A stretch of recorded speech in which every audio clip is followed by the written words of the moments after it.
A raíz de la muerte de este fin de semana de un pequeño en la provincia de Satipo, este niño entró a hospitalización con un cuadro de neumonía. Sin embargo, se supo que presentaba una gran desnutrición y que eso hizo que entrara en un estado crítico.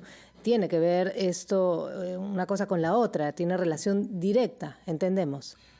Muchísimo, Valerie, muchísima relación, y eso es lo que siempre se ha dicho, ¿verdad? Que el frío no mata.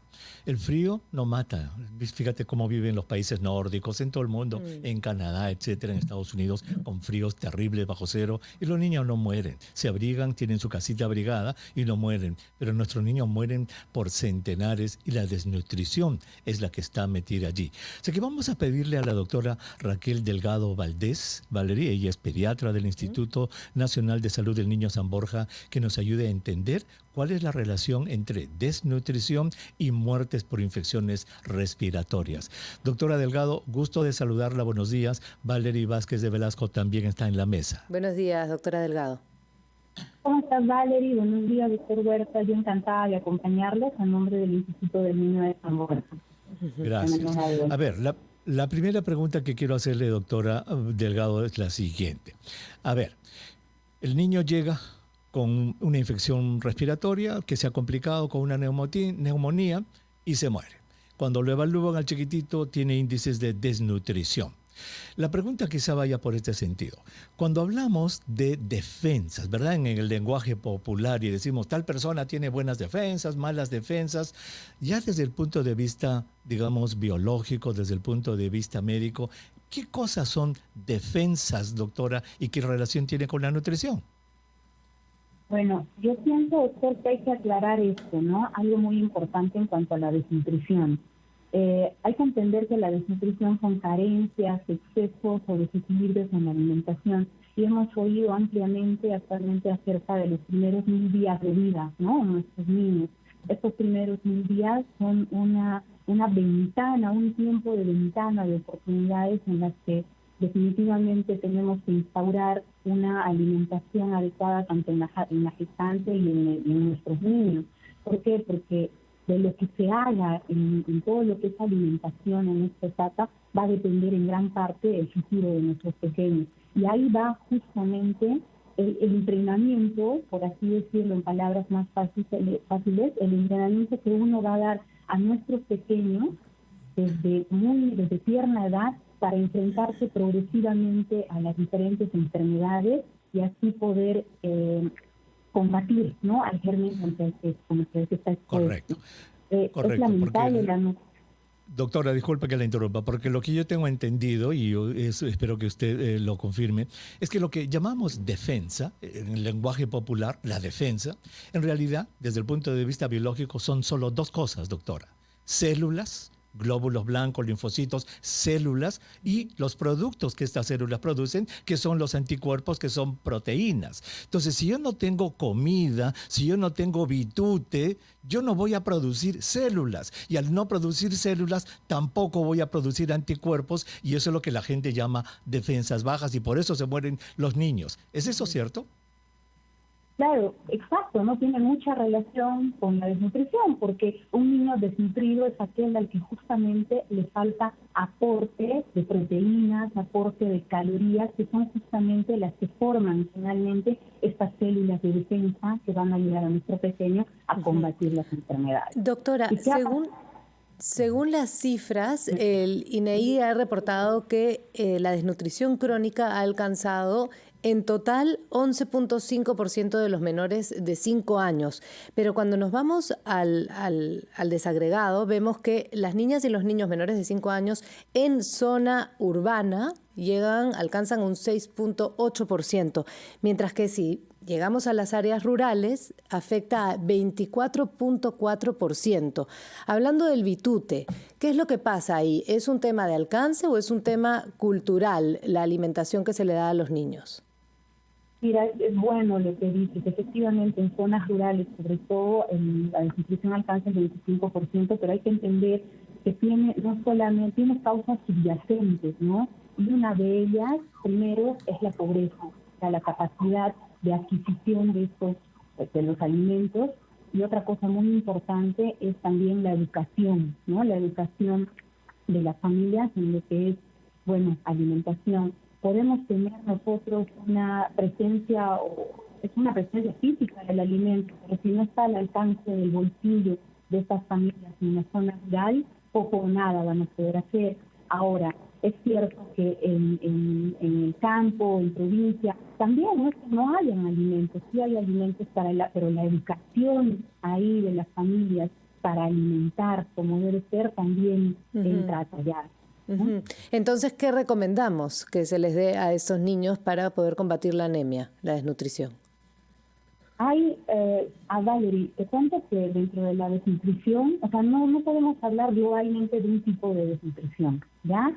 Hay la desnutrición aguda o llamada también emaciación, que es cuando el peso es deficiente para la talla. Y esta es una desnutrición aguda que sí se puede, es la que más fácilmente se puede recuperar y es la que está dada por infecciones, por ejemplo, a repetición en un niño. Mi niño tiene diarrea, la diarrea obviamente bajó de peso, no recibió la alimentación adecuada, bajó de peso y lo recuperamos de la infección y podemos recuperar el peso. Esa es la desnutrición aguda, la más facilita, entre comillas, de recuperar, ¿no? Pero hay la desnutrición crónica, o también llamada retraso del crecimiento, que ahí se traduce como la talla deficiente para la edad.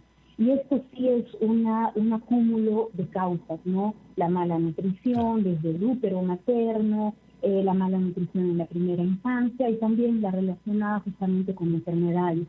Es justamente estos pequeñitos los más difíciles de recuperar. Y también, doctora Delgado. Huerta, Sí, permítanos hacer una brevísima pausa. Vamos a escuchar los titulares de la media hora, doctora Delgado, para continuar nuestra conversación. ¿Le parece? Regresamos después de la pausa. Gracias. 10 de la mañana con 37 minutos, estamos en Encendidos. Valerie Vázquez de Velasco está en Lima, en el estudio central de RPP Noticias. Quien les habla, el doctor Elmer Huerta en Washington. Mauricio Fernandini está de descanso el día de hoy. Si usted recién se une a nuestro programa, señora, pues gracias por estar con nosotros. Estamos conversando con la doctora Raquel Delgado Valdés. Ella es pediatra del Instituto Nacional del Niño en San Borja y estamos hablando sobre la relación que hay entre las muertes de nuestros niños en el Perú por infecciones respiratorias, por neumonías y su estado de nutrición. Entonces, cuando un niño está desnutrido, cuando un niño no tiene lo que se llama defensas, pues no va a poder formar células, no va a poder formar anticuerpos y una neumonía que en un niño bien nutrido con antibióticos se puede curar, en el niño desnutrido lo mata. La doctora nos ha dicho de que aquí el problema es múltiple. Es diferente en las zonas urbanas, en las zonas rurales. Hay mucho de aspecto cultural, mucho de aspecto educativo. Doctora, la pregunta es, dicho todo este contexto, ¿quién tiene la responsabilidad aquí de brindar y de mejorar la educación, el acceso a alimentos, etcétera? ¿Es el gobierno central? ¿Es el gobierno regional, el municipio, nosotros los doctores, el colegio médico? ¿Quién tiene responsabilidad en esto que va año tras año y tras año? Bueno, definitivamente a nivel global, ¿no? Para poder alcanzar las zonas más alejadas, el gobierno es el papá, ¿no? Es el papá el que se debería de ocupar centralmente de realizar diferentes acciones para justamente educar, para justamente tener o realizar más accesibilidad, pero no solamente es el gobierno puramente, ¿no? Mucho implica las acciones a todo nivel, ¿no? Y a todo nivel hablo desde el mismo núcleo familiar, ¿no? Desde el centro de salud al que uno acude, desde el médico o el pediatra que es parte del seguimiento y control del pequeño, de las regiones que sí deberían de asumir su rol rector en este sentido. Y bueno, está visto que la desnutrición es sinónimo de pobreza, es sinónimo de mala educación y es sinónimo también de justamente menores capacidades intelectuales, cognitivas, posteriores. Y hay que darnos cuenta que un niño desnutrido posteriormente no va a servir en la medida que debería de servir a la sociedad, o sea, no va a ser un científico, no va a tener las capacidades intelectuales, capacidades motoras, capacidades completas que podría alcanzar en el caso de tener una nutrición adecuada, ¿no? Y más allá de cómo afecta a los niños, a la misma persona que presenta desnutrición, la malnutrición, según el mismo Ministerio de Salud, cuesta al Perú más de 10.500 millones de dólares, que es un monto equivalente al 4,6% del Producto Bruto Interno. Yo quisiera que nos expliquen cómo es que se cuantifica esto, cómo es que termina siendo también un problema económico la desnutrición para el país. Lo que pasa es que, bueno, el doctor Huerta también me va a ayudar. La consideración que se tiene es que efectivamente se captan o se captan los niños de acuerdo a los controles y todo ello, quienes están desnutridos, de desnutrición crónica, desnutrición aguda, y en base a eso se hace un estimado también de los riesgos, ¿no?, que puede ocasionar esta desnutrición, las enfermedades a repetición con las que vienen. Pero es a nivel de tratamientos, a nivel de educación, ¿qué es lo que finalmente hace que sume tanta pérdida de dinero al Estado la malnutrición? Claro, es prevención y es tratamiento también, porque una complicación de un pequeño que padece de desnutrición y efectivamente padece o tiene riesgo de tener una enfermedad grave, significa un ingreso hospitalario, significa un ingreso a UCI, se tienen costeos de lo que es estar hospitalizado en una UCI, y se hacen los costeos en base a todo ello, ¿no? Correcto. Y se pierden años de vida. Estamos viendo justamente todo el programa, Valerie, porque un niñito fallecido. Entonces, ese número de vidas recortadas, entre comillas, de acuerdo a lo que es la expectativa de vida, también tiene cálculos económicos. ¿Cuánto cuesta que una persona se muera al año de edad? ¿Cuánto le cuesta al Perú? ¿Cuánto le cuesta al Perú que un joven se muera a los 25 o 30 años? Todos esos entran en estos cálculos de costos. Productividad. De costos, ¿verdad? Exactamente. Es productividad, es la muerte temprana. El punto aquí fundamental es que, creo que la doctora le ha dicho, nos falta... Porque esto es año tras año, Valerie, doctora, esto es año tras año, hace cuántos, 15, 20 años, es la misma cosa. Llega la época del frío, el friaje, se mueren los niñitos, y no es el frío el que mata, es la desnutrición lo que realmente está haciendo que nuestros niños fallezcan. Doctora, nos quedan un par de minutitos en el segmento. Para los oyentes, para las mamás que nos están escuchando, para los papás que están escuchando, que tienen niños pequeñitos, en 2 minutitos, por favor, apelo a su capacidad de síntesis. Denos desde el nacimiento, ¿cómo debe ser la alimentación desde el nacimiento hasta la primera infancia, hasta los 5 años nada más? ¿Cómo debe ser? En realidad, doctor, primero, alimentación materna. La mamá puede comer absolutamente de todo, ¿no? ¿Por qué? Porque en la gestación es lo primero que se tiene que incidir para una alimentación posterior. Segundo, el nacimiento, lactancia materna exclusiva, los primeros 6 meses de vida y hasta los 2 años de ser posible. Tercero, iniciar alimentación complementaria sí o sí a los 6 meses, nunca después de los 7, nunca antes de los 4, de preferencia a los 6 meses, considerando que ya están permitidos casi todos los grupos de alimentos, son muy pocas las excepciones, y y con la asesoría correspondiente, ¿no?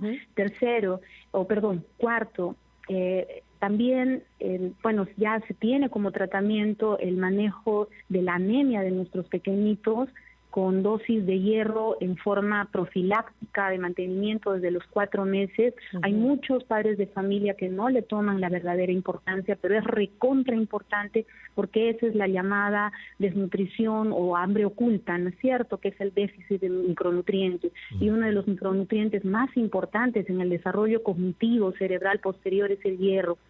Así es que... ¿Y ese hierro cómo se aplica? ¿En una posta? Sí, todas las postas de salud a nivel nacional otorgan hierro a nuestros niños desde los 4 meses de edad, absolutamente todos. Y luego, doctora, para los niños que ya tienen unos 4 o 5 años, ¿Cuánto, por ejemplo, en cantidad de verduras o en cantidad de menestras se les debe dar para que sea una alimentación balanceada? Proteína, hidrato de carbono. Claro, el plato en general, primero, cantidad específica por paciente es imposible. O sea, no hay recomendación de ese tipo. Claro, el porcentaje en el plato es 50% de verduras, o sea, la mitad del plato, verduras, fibras, frutas. El 25% son proteínas, estamos hablando de carnes, huevo, quesos, ¿no? Todos los tipos de carnes, y 25% de carbohidratos. Muy bien. Así debería de ser todo el plato desde pequeñito hasta la edad adulta. Exacto. Hasta lo Lamentablemente que con los índices de pobreza también que tenemos, pues es difícil que los papás puedan llevar carnecitas, huevos, quesos a sus mesas, pero ahí viene ya lo local, ¿verdad? La quinoa, que es una proteína, es un cereal que tiene altísima cantidad de proteína, ya son las cosas locales que hay que usar. Doctora, muchísimas gracias por haber estado con nosotros en el programa. Muchas gracias, doctora Raquel Delgado. Encantada. Muy buenos días, doctor Huerta. Gracias. A toda la población que nos ha escuchado. Pues fíjate, Valerie, lo que hemos hablado nuevamente, salud pública. Fíjate, ¿cómo empezamos hablando de la muerte de un niñito en una unidad de cuidados intensivos por una neumonía? Y fíjate que hemos hablado de políticas de salud, de educación, hemos hablado de necesidad de los gobiernos regionales, Valerie. Esto es típico de la salud pública. Así es la salud pública. Así es. Y todas las necesidades que tenemos para ir justamente explicándole a la población lo que tiene que hacer y el silencio que se siente desde el Ministerio de Salud estos últimos meses y desde el gobierno central.